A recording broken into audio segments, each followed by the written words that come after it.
주식시장 간단히 들여다보고요. 어제 말씀드린 채권, 그다음에 이제 다른 분 질문사항이 있었는데 그 부분 간단히 거론을 하겠습니다. 일단 오늘 미국 3대 지수는 약세로 끝나긴 했는데 약세 강도가 그렇게 세진 않습니다. 오늘 하루 종일 움직임을 보면 오락내락 그냥 반복하고 눈치 보기를 지금 계속 해대고 있었거든요. PPI는 나왔고 CPI를 이제 기다리고 있는 과정에 있고 달러 인덱스도 정신없이 계속 치고 올라가다가 일정 부분은 좀 강세가 둔화되는 모습을 보이고 있긴 합니다. 연준이 기준금리 인상 속도가 굉장히 빨랐기 때문에 그것에 대해 그 반응하면서 지금 달러 인덱스가 올라갔는데 과거 장기적으로 놓고 보면 달러 인덱스가 일정 부분은 상당히 많이 올라갔거든요. 그래서 지난번에 이제 여기를 돌파하게 되면 여기가 2차 타깃이라고 말씀드리긴 했었는데 달러 110달러 초반입니다. 네, 상당히 여기를 타겟으로 올라가다가 지금 멈춰 있는 상황입니다. 지금. 금리 인상 속도가 둔화되면 달러 인덱스 상승 강도도 좀 떨어질 거고, 다만 주시장 글로벌 그 금융시장이 다시 변동성이 커지면 달러 인덱스 가격이 또 다시 추가적으로 상승을 보이게 될 겁니다. 물론 그게 이제 내려오면서 상승할지 아니면 여기 상단에 상승할지에 따라서 최종 달러 인덱스가 올라가는 강도, 그러니까 위치는 달라지게 될 거예요. 그래서 그거는 이제 금융시장이 충격을 받을 때, 추가 충격을 받을 때 어느 위치점에서 달러 인덱스가 있느냐에 따라 달라지게 될 겁니다. 음, 우리나라 주식시장은 어제 상대적으로 플러스였거든요. 물론 아시아 주식시장이 좀 괜찮았는데 지금 호재, 단기적 호재라고 보면, 추세적 호재는 아니고 단기적 호재라고 보면 증권 안정 펀드가 만들어져서 일정 부분 주식시장을 이제 떠받치는 액션을 하겠다, 뭐 이런 얘기들이 나오는 게 있고, 그 다음에 공매도를 이제 시장 변동성이 커지면 재가동할 수도 있다, 이런 얘기들이 나오고 있기 때문에 이게 이제 그 상승 강도를 높이지는 못하겠지만 하락 강도, 하락에 대한 경직성은 일정 부분은 보여줄 수 있겠다. 물론 이것도 금융시장 충격이 대책에 세면 이것도 그 방어 능력이 상당히 제한적일 겁니다. 그래서 추세 상승이 상당히 긍정적이다라고 하는 부분보다는 하락에 대해서 변동성을 조금 그나마 좀 잡아줄 수 있겠다, 이런 부분으로 받아들이셔야 될 것 같아요. 그리고 PPI를 보면 예전에 봤던 CPI하고 비슷합니다. 패턴이. 그러니까 코어의 전년 동기 대비 증감률을 이렇게 이제 상승하지는 그나마 않는. PPI는 전년 동기 대비, 코어 아닌 전체 PPI는 내려왔죠. 전년 동기 대비. 근데 이제 MOM 같은 경우에는 전월 대비죠. 그냥 PPI 같은 경우는 이것도 상승했습니다. CPI도 마찬가지였죠. 그래서 이제 식품이나 에너지 관련된 걸 제외한 다른 영역의 인플레이션 압력은 아직 그 진정되지를 않고 머리 끝자락을 이제 아직까지 들고 있다는 게 이제 PPI도 나오고 CPI도 나오고 있습니다. 오늘 저녁 발표되는 이제 소비자 물가 상승률, 그게 예측치하고 너무 크게 벌어지게 되면 그게 상승하거나 하락하는데 촉매체를 작동할 수 있을 것 같습니다. 그래서 그거를 일단 봐야 이제 단기적 변동성을 확인할 수 있을 것 같아요.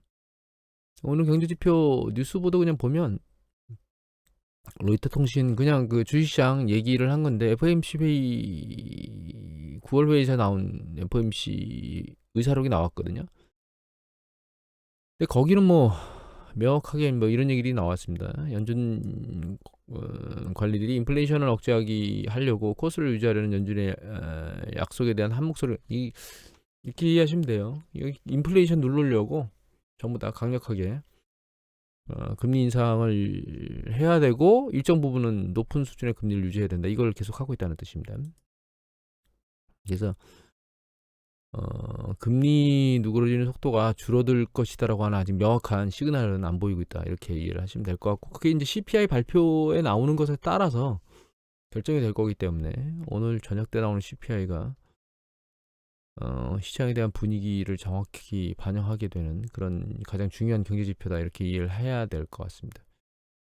그리고 한 가지 조금 눈에 걸리는 게, 이게 이제 지금 실적 시즌이 이제 시작됐거든요. 이번 주에. 그런데 네, 이거는 이제 여기 있는 게 이게 기대치고 이게 실제치입니다. 근데 이거는 이제 주당 순이익이고 이게 매출이거든요. 그런데 이제 경기가 정점을 지나서 이제 하락 국면으로 떨어지는 뭐 이런 언저리에서는 이익도 중요하지만 매출이 중요합니다. 왜냐하면 이익 같은 경우는 사실 조작이 가능하거든요. 비용을 좀 덜 다음번 분기를 미룬다거나 혹은 바이백이라고 하는 자사주 매수를 통해서 그 이익을 조작을 할 수가 있어요, 사실은. 그래서 매출을 포커스로 보는 게 중요하다고 저는 생각을 합니다. 어느 정점에서 이제 수출 금액이 떨어질 때는 여기 보시면 빨간색으로 나왔다는 얘기는 그러니까 예측치보다 이게 안 좋게 나왔다는 뜻이거든요. 근데 솔솔치 않게 심심치 않게 이렇게 그 빨간 게 보여요. 이제 이틀 시작했는데 긍정적인 것보다 그 부정적인 예측보다 낮은 수준의 그 기업들이 상당 부분이라는 얘기죠. 아직 뭐 이제 시작 초입이기 때문에 쭉 봐야 되겠지만 이게 주시장의 강력한 뭐 하락이나 이런 압력으로 작동하겠다 뭐 이런 관점으로 보는 것도 있을 수 있겠지만 추세적으로 이제 밀려 내려가거나 그것보다는 기업의 현재 상황을 모니터링하는 거죠. 시간이 가면 갈수록 이제 우리 시장 주시장을 짓누르는 거는 기업이익하고 경제 지표일 겁니다. 그래서 하반기로 가고 내년으로 가면 갈수록 경제 지표들이 안 좋게 나올 거라고 생각하고 있거든요. 어제도 가동률을 보여드렸지만 가동률이 이제 정점을 치고 추세적으로 아래로 내려갈 것 같은 느낌들을 받고 있습니다. 저는.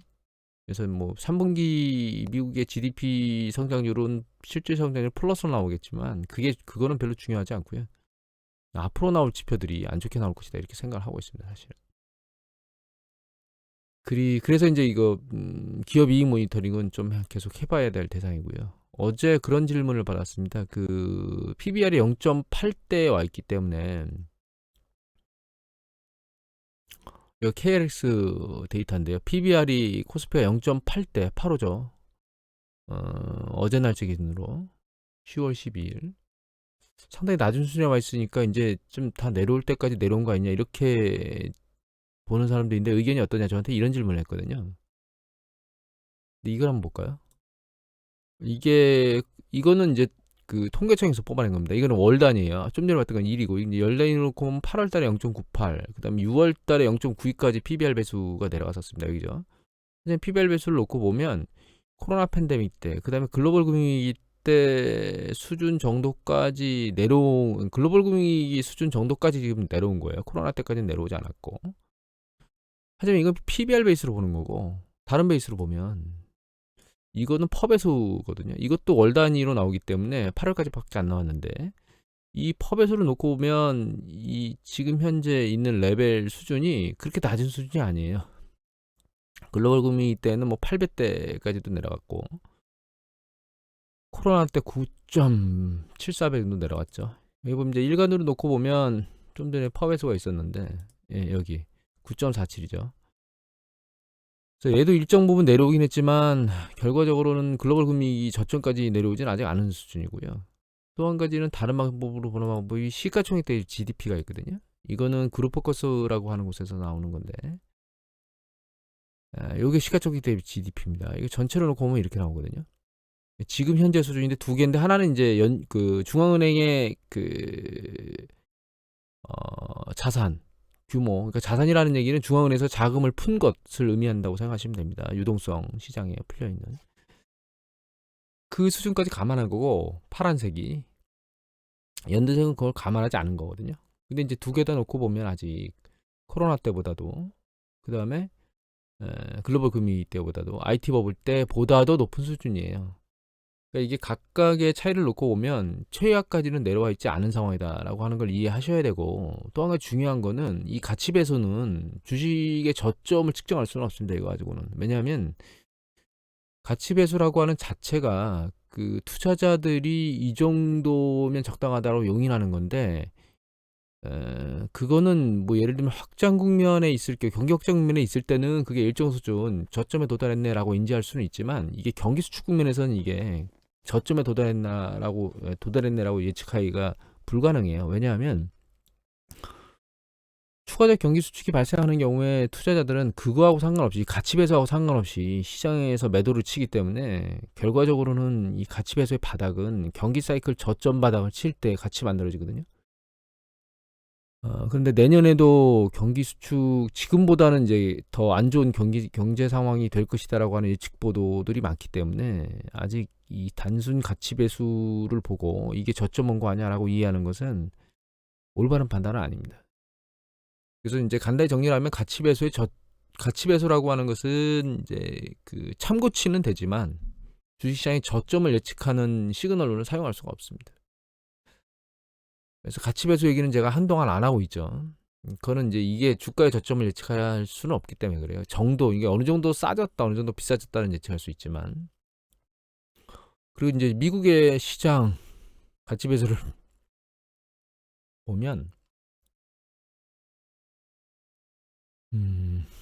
이건 큐레이쇼라고 하는 거하고 P10, 그러니까 이제 그 10년치 이익을 가지고 산출한 건데, 이게 이제 저점 언저리가 여기쯤에 있거든요. 이렇게. 이때는 IT 버블, 이게 글로벌 금융위기, 이때 코로나 팬데믹. 근데 지금 수준이 코로나 팬데믹 언저리 전후 정도? 그리고 이제 다도 아니에요, 보면. 요거는 주가가 이제 5년, 10년 동안 이제 향후 낼 수 있는 수익률 베이스하고, 그 다음에 이제 이거는 이제 실질 주식 가치 배수의 움직임이거든요. 주가 지수의 움직임이거든요. 근데 이것도 대충 보면 저점 배수에 아직 안 와 있는 상황입니다. 그래서 주식시장은 뭐 가치 배수를 보는 것도 중요하긴 한데, 이거는 참고 사항이긴 하지만, 그러니까 얼마나 싸졌다, 그래서 이 정도면 매력적인 상황에 와 있다라고 참고 사항이긴 하지만, 주식의 저점이나 고점을 예측하는 데는 상당히, 그러니까 상당히라기보다는 그 매력도가 그렇게 높은, 그리고 정확한 시그널을 전달하거나 타이밍을 전달하는 지표는 아니다, 이렇게 이해를 하시면 될 것 같아요. 어제 10년 국채 수익률 얘기를 드렸는데, 10년 국채 수익률, 그러니까 지금 현재 시점에서 10년 국채 물건을 사가지고 손실을 내지 않고 이익을 볼 것이냐라고 하는 관점에서 이제 우리가 고민을 좀 해봐야 되는데, 이게 여러 가지입니다. 이 보라색은 이 보라색 있죠? 이 보라색 움직임이 이게 CPI 지수거든요. 이 CPI 지수 움직임이 이게 80년대 초반 언저리까지 왔어요. 많이 올라왔죠. 물론 그 위에는 올라오다 내려오는 패턴이었고, 지금 이제 올라가는 패턴이 약간 다르긴 하지만, 근데 이제 여기 밑에 보시면 빨간 거 있죠, 빨간 거. 빨간 게 10년 마이너스 3개월 국채 수익률의 그 스프레드거든요. 근데 이 스프레드는 물가 상승률이 높거나 낮거나, 혹은 이제 채권 금리가 높거나 낮거나 상관없이 일정한 패턴을 유지해요. 뭐 예를 들면 바닥도 큰 폭의 차이가 없이 한 1% 정도 차이로 스프레드가 더 일어나거나 그렇지 않거나 이런 모습을 보이고요. 상단으로 올라간 정도도 일정 부분을 유지하거든요. 근데 최근 보시면 일정 부분 이렇게 상단 부분 여기 이렇게 유지됐죠. 이렇게 유지되던 것이 최근에 상단이 여기까지밖에 안 올라왔잖아요. 예전엔 이 정도까지 올라갔는데, 이 정도라는 게 한 4% 정도 되거든요. 보시면 여기 스프레드가 4%까지 벌어졌던 거죠. 보시면 여기 4%가 있죠. 근데 최근에 4%까지 스프레드가 벌어지진 않았습니다. 보시면 스프레드가 몇 %까지 벌어졌냐면 여기 있죠. 2% 조금 넘었어요. 근데 이거는 왜 그런 거냐면, 다음 차트를 보고 말씀드릴게요. 이 기준금리 때문에 그렇거든요. 이 기준금리가 올라가서 떨어지는 강도가, 요 떨어지는 그 폭이 상대적으로 과거보다는 훨씬 더 낮은 수준에서 하락폭으로 멈췄기 때문에 그런 거거든요. 그러니까 여기 같은 경우는 뭐 한 6.25든가? 잘못 봤네. 잠시만요. 이렇게. 여기 보시면 상단이 6.25 정도, 6.5? 6.25? 6.5 정도 되는 것 같으네요. 그 다음에 글로벌 금융위기 때는 5.25였거든요. 이게 상당히 높은 상태에서 쭉 떨어지는 그 금리 폭이 일정 부분 됐기 때문에 조금 전에 봤던 스프레드가 얘가 심호흡을 또 한번 했습니다. 얘가 심호흡을 또 한번 한 것 같아요. 제가 중간에 지금 녹음하다가 잠깐 정지시키고 하거나 그렇게 하거든요. 약간 말이 엇갈렸을 수 있습니다. 제가 잘못 누른 것 같아서. 그래가지고 여기 보면은 이렇게 4% 언저리까지 올라갔었는데, 그렇지 요번에 그렇지 못한 가장 주된 이유는 이 기준금리가 여기서부터 상단에서 그러니까 코로나 팬데믹 때요, 여기까지 떨어지는 폭이 작았기 때문입니다. 지금 이제 그 지난번 코로나 팬데믹 때까지는 2.5까지 올라갔었는데, 요번에 올라가는 거는 3%를 넘어서 4% 중반 이후까지 4.75 정도까지 예측이 되고 있거든요. 그래서 과거 못지않게 일정 부분 올라가기 때문에 요번에도 스프레드가 일정 부분 올라가게 될 겁니다. 얘가 지금 지난번에 있었던 한 2%대가 아니고 이보다는 더 올라갈 거라고 생각을 하는데, 이제 중요한 거는 과연 10년 국채 수익률이 올라갔다가 어느 정도까지 떨어질 수 있겠느냐라고 하는 점이겠죠. 요 앞에 차트를 보면 이렇게 10년 마이너스 3개월 국채 수익률이 0.75, 이게 그 한 0.7, 0.8 정도까지 벌어지거든요. 그러니까 3년 국채 수익률이 10년 국채 수익률보다 0.8% 높은 수준까지 올라갈 수 있다는 얘기거든요. 4.75에서 10년 국채 수익률 0.8 정도를 빼면 3.9대 정도가 됩니다. 10년 국채 수익률이 올라갈 수 있는 맥스 타임이 과거 패턴을 놓고 보면.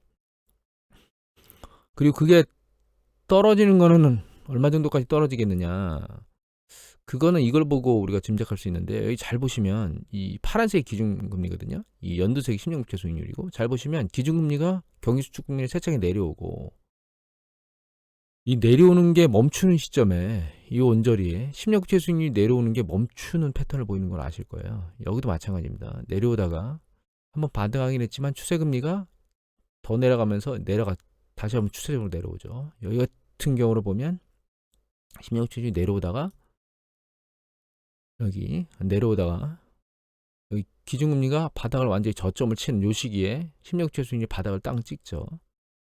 이거는 코로나 팬데믹도 마찬가지입니다. 마찬가지 저점을 찍으면서 빨간 거 기준금리가 저점을 찍으면서 이렇게 찍는 거거든요. 그래서 10년 국채 수익률이 어느 시점 어느 정도까지 내려오겠느냐는 우리가 뭘로 측정할 수 있냐면 기준금리가 어느 정도 수준까지 밑으로 내려올 수 있느냐로 우리가 측정을 할 수 있거든요. 결과적으로는 미국의 경기 수축이 작동하고 있을 때 연준이 기준금리를 어느 정도로 내려주느냐에 따라 10년 국채가 내려오는 강도가 결정되게 될 거예요. 그런데 이제 우리가 이제 그걸 이제 두 가지를 혼합해서 생각을 해보면 10년 국채 수익률이 일정 부분 3.9 언저리 혹은 그보다 조금 더 높이 올라간다고 생각을 하면 뭐 한 4.5대까지도 올라갈 수 있겠다라고 생각을 하게 되면, 거기서부터 기준금리하고 맞물려서 스프레드가 벌어지지 않을 정도로 한 2% 정도 차이가 날 정도로만 내려간다면 한 3%나 2%대 언저리까지는 내려갈 수 있겠다라고 우리가 생각을 할 수 있거든요. 그래서 10년 국채 수익률이 2언저리, 여기 보시면 이제 2% 있죠. 2언저리에서 3% 언저리 요 사이에서 바닥을 형성할 가능성이 일단 있는 게 가장 낮은 수준 정도라고 보고, 상당히 밑으로 더 내려오면 그거보다 낮은 수준 이 정도까지도 붙을 수 있다는 거죠. 1%대 전후반대. 그러면 우리가 타겟 목표 수익률을 생각할 수 있는 게 3.9대에서 3% 뭐 2% 후반대라 그러면 한 1% 곱하기 듀레이션 10이니까 10%의 타겟을 보고 들어가는 거고요. 1%까지 떨어져 초반대까지 1% 초반대까지 떨어지면 지금 한 3.9에서 1% 초반이면 한 2.9% 차이가 나니까 2.9 곱하기 듀레이션 10을 하게 되면 한 29%의 타겟을 가지고 국채를 매입하러 들어간다고 이해를 하시면 됩니다. 손실이 날 수 있겠느냐? 손실이 날 수 있는 가능성은 일단 SPTL이나 TLT를 매집하는 경우에는 달러로 직접 사가지고 매집하기 때문에 이 채권 수익률 변동성만 가지고 손익률이 결정되겠죠. 근데 이제 이게 3% 여기서 채권 수익률이 더 올라가서 여기 언저리까지만 내려오고 끝나겠느냐? 이것까지는 거의 불가능할 것 같아요. 그래서 이 부분 TLT나 SPTL을 직접 사시는 분은 손실이 거의 지금 시점에서 하면 볼 수가 없는 입장으로 보고 있고, 다만 우리나라 이제 그 타이거 미 국채 선물을 사는 경우 같은 경우에는 우리나라 환율이 작동해서 움직이고 있죠. 그래서 환율이 경기 수축 국면에 내려가는 과정 중에 우리가 예측한 거하고 다르게 윗방향으로 움직이면, 그러면 이제 채권 수익률이 내려오는 거를 채권 수익이 내려오면서 그 채권 매매 차익으로 인한 이익이 발생하는 그 부분을 이제 환차손이 까먹게 될 거거든요. 우리나라 원달러 환율이 밑으로 내려오게 되면, 우리나라 통화가치가 올라가게 되면 있는 관점이니까. 근데 그게 사실은 상황적으로는 불가능하거든요. 왜냐하면은 이제 금융시장이 주식시장이 세차게 경기 수축을 받고 밑으로 내려간다는 얘기는 이머징 통화의 가치가 떨어지는 게 일반적이기 때문에, 그래서 큰 기대감으로 이 채권을 매입하는 거는 아니지만, 물론 이제 크게 아까 말씀드렸던 것처럼 상당히 많이 떨어져 주면 큰 이익을 내겠지만, 그런 기대감보다는 일정 부분 뭐 한 10%에서 한 20% 사이 정도의 수익을 타겟으로 들어가는 게 지금 맞는 거라고 생각을 하고 있고, 손실에 대한 가능성은 극히 희박하다라고 하는 걸로 생각을 하고 있습니다. 만약 이 부분도 불안하다면 단순히 그냥 현금을 들고 있다가 주식이 저점일 때 주식을 잡는 게 좋겠지만, 이 생각은 좀 해봐야 되거든요. 주식 포지션이 큰 경우 같은 경우에 그냥 주식을 가만히 들고 있다가는 더 손실을 볼 수 있는 과정이 있는데, 그 주식을 채권으로 전환하는 경우에는 손실이나 이런 부분에 대한 부분은 좀 방어하는 차원에서 방어하고, 그 다음에 이익은 좀 챙길 수 있는 이런 관점으로 포트폴리오를 접근하는 거기 때문에 정리가 잘 되셨는지 모르겠는데, 단순히 현금을 들고 있는 걸 국채를 사는 게 위험하다라고 인지하시는 분은 주식이 더 떨어질 때까지 기다려라. 근데 주식 포지션이 너무 많은 사람 같은 경우에는 주식 포지션을, 그러니까 주식이 반등했을 때 주식을 현금화해서 그걸 단순히 현금화해서 들고 있는 게 아니고 채권 미국채를 매집 죄송합니다. 미국채를 매집해서 그걸로 일정 부분 이제 하락 강도, 그러니까 손실률은 좀 줄이면서 이익을 커버할 수 있는 그런 부분에 포커스를 두고 투자하는 게 현재는 맞는 게 아닌가, 이런 생각을 하게 됩니다. 어제 말씀드린 그 국채 사는 걸 좀 정리를 했는데, 제가 정리를 잘했는지 모르겠습니다. 아직까지 그 목소리가 사실은 지금 계속 기침이 나려고 해가지고 엉뚱한데 정신이 쏠리는 부분이 없지 않아 있어서, 추가적으로 또 이해가 잘 안 되시면 댓글을 달아주시기 바랍니다. 그러면 좀 더 설명을 더 드리도록 하겠습니다.